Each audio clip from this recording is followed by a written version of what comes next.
واقعہ ملتا ہے، چونکہ اس لیے آج کل ہماری بڑی کمزوریاں ہیں، بڑے قریبی رشتے ایک دوسرے سے تعلق توڑ کے بیٹھے ہوتے ہیں۔ آپ دیکھیں ان لوگوں کو اللہ نے شان عظمتیں اور وقار اور فضیلتیں ایسے نہیں دے دی۔ ایک جگہ پہ پڑاؤ ڈلا ہوا ہے، پانی نہیں ہے، صحابہ فرماتے ہیں ہم پانی کی تلاش میں نکلیں تو ایک عورت اونٹ کے اوپر 2 مشکیزیں رکھ کے اس کے اوپر بیٹھی ہے، وہ پانی کے بھرے ہوئے ہیں۔ ہم نے اسے روک کے پوچھا پانی کہاں ہے؟ تو اس نے کہا کہ کل اس ٹائم میں پانی پہ تھی، یعنی اتنا دور ہے پانی۔ تو ہم نے کہا آنا ذرا ہمارے پیغمبر کے پاس۔ اس نے کہا کون؟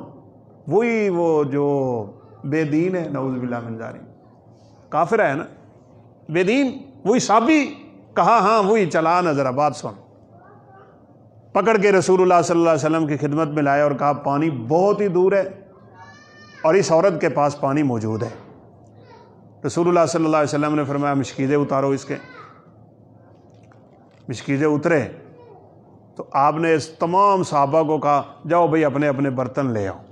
تو یہ عورت کہتی ہے میں کھڑی ہو کے دیکھنے لگی، لو جی ہے کہ میرے نال ہون لگے۔ آپ نے فرمایا سارے برتن بھر لو پانی کے۔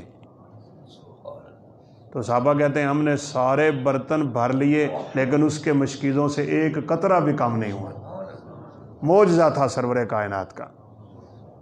آپ نے فرمایا بیٹی دیکھ ہم نے تیرے پانی سے کوئی چیز کم نہیں کی ہے، تیرا پانی اسی طرح کا اسی طرح ہے، اور ہاں تو نے ہمارا کام کیا ہے نا۔ صحابہ کو فرمایا چلو بھائی ہر بندہ کوئی نہ کوئی چیز یہاں پہ جمع کروائے کھانے کی۔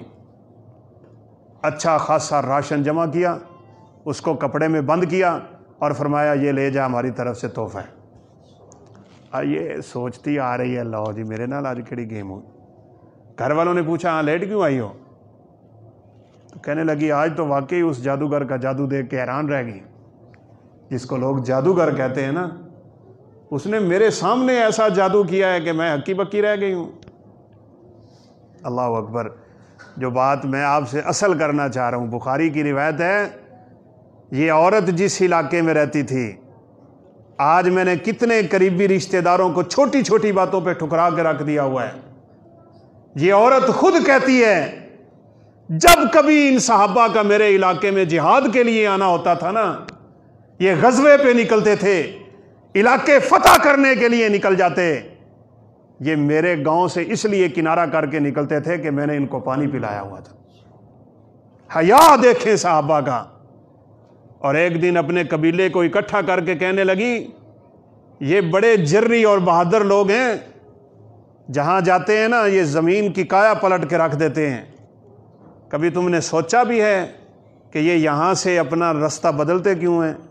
یہ رخ پھیرتے کیوں ہیں؟ یہ تمہیں مارتے کیوں نہیں؟ تمہارے ساتھ لڑائی اور قتال کیوں نہیں کرتے؟ یہ ایک تعلق نبھا رہے ہیں، اور وہ تعلق یہ ہے کہ میں نے ایک دن ان کو پانی پلایا تھا۔ ایسے باوقار لوگوں کے پاس چلو آئے اور پورے کے پورے قبیلے نے کلمہ پڑھا اور مسلمان ہو گئے۔ تعلق بیٹی کا، بیٹے کا، خامند کا، بہنوں کا، رشتہ داروں کا، بڑے خوبصورت یہ پیغامات ہیں بھائی۔ رسول اللہ صلی اللہ علیہ وسلم نے حضرت جابر رضی اللہ تعالیٰ عنہ کو کہا چلیں سیبہ سے کر لی، یعنی بیوہ عورت سے۔ کہا اللہ کے نبی آپ کو پتہ ہے میری 9 بہنیں تھیں، اگر میں ان جیسی ایک لڑکی لے آتا نا تو پھر اپن 9 ساس دا پتہ ہی ہے، پھر نہیں ہماری بننی تھی، گھر نہیں چلنا تھا۔ میں نے اپنی ساری خواہشیں ٹھکرا کے ایک ایسی عورت سے نکاح کیا ہے جو میری بہنوں کے اوپر آگے ماں کا سایہ کرے۔ کرو نا قربان اپنی خواہشیں ذرا، اپنے بہن بھائیوں کے لیے، اپنی بیٹیوں کے لیے، اپنے والدین کے لیے، اپنے رشتہ داروں کے لیے، کنبے قبیلے کے لیے، اپنے ہمسائے کے لیے، اپنے تعلق داروں کے لیے اپنی خواہش کو قربان کرنا سیکھ۔ اللہ فرماتے ہیں ایک نہیں 2 جنتوں کا وارث بناؤں گا، 2 جنتیں۔ خواہش سے اپنے آپ کو ہٹا بس۔ تو چند دن بعد قرض دار چڑھ دوڑے، جابر قرض واپس کرو۔ کہا بھائی میری حالت بڑی کمزور ہے، میرے اوپر رحم کرو۔ کہا کوئی رحم نہیں ہے۔ منافقوں کے پاس پیسہ تھا، یہودیوں کے پاس پیسہ تھا، ان سے قرضے لیے جاتے تھے۔ رسول اللہ صلی اللہ علیہ وسلم بھی یہودیوں سے قرضہ لے لیا کرتے تھے، ان کے ساتھ اس طرح کے معاملات تو کر لیا کرتے تھے، لیکن آج اتفاق سے کرسمس ہے تو ان کی مٹھائی نہ کھائیے گا، وہ حرام ہے، نہ ان کو تحفہ دیں۔ تو آپ صلی اللہ علیہ وسلم نے فرمایا کہ ایسا کرو، پھر ان سے ایک دن کی مہلت لے لو۔ کہا مہلت ایک دن کی؟ بس ایک دن میں میں کیا کروں گا؟ کہا بس مہلت لے لو، میں جو کہہ رہا ہوں۔ ایک دن کی مہلت لی۔ رسول اللہ صلی اللہ علیہ وسلم نے فرمایا جابر کہ تیرے باغ کی کوئی کھجوریں اتری بھی ہیں؟ کہا وہ تھوڑی سی کھجوریں اتری ہوئی ہیں، وہ تو شاید ان میں سے کسی ایک بندے کا ایک حصہ بھی قرض کا ادا نہ ہو، یہ تو قرض کے طوفان ہے میرے اوپر۔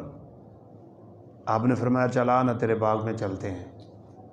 آپ باغ میں داخل ہوئے، پورے باغ کا چکر لگایا اور کہا اللہ اتار نہ برکت جابر کے رزق میں۔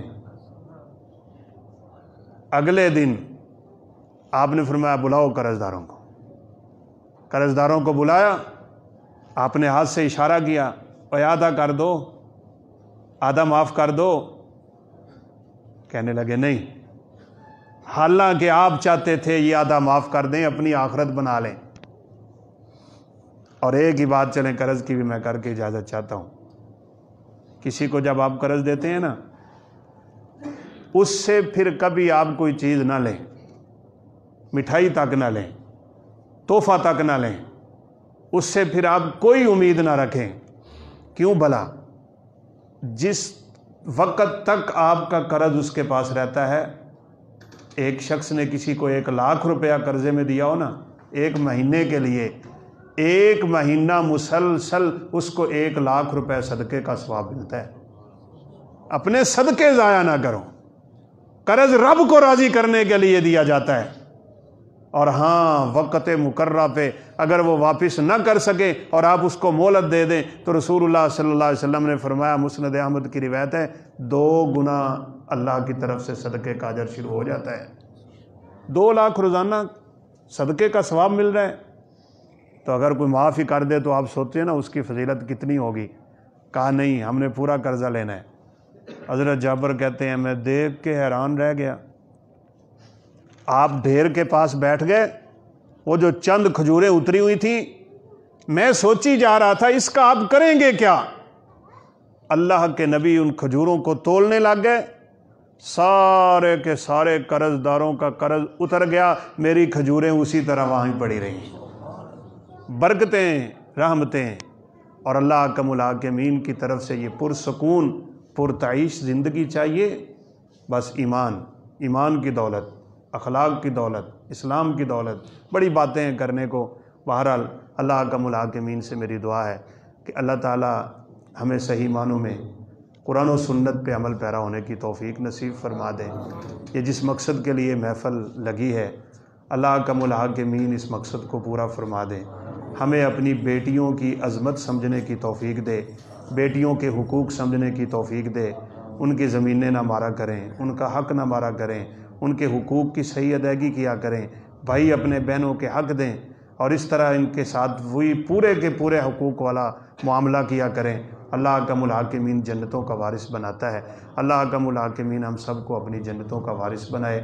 اللہ تعالی ہماری اس نو مولود بچی کو امت مسلمہ کے لیے بہترین صدقہ جاریہ بنائے، دین کی داعیہ، دین کی خدمتگار، عالمہ، حافظہ، قاریہ، صائمہ، عزت مآب بنائے، اور اللہ اپنے والدین کے لیے آنکھوں کی ٹھنڈک بنائے۔ ہمارے تمام بچوں کو اللہ دین کی خدمت کرنے والا بنائے، اور ہم سب کے لیے اللہ قیامت کے دن ذریعہ نجات بنائے، اور ان بچوں کی اللہ صحیح اسلامی ایمانی تربیت اور پرورش فرما دے۔ وآخر دعوانا ان الحمد للہ رب العالمین۔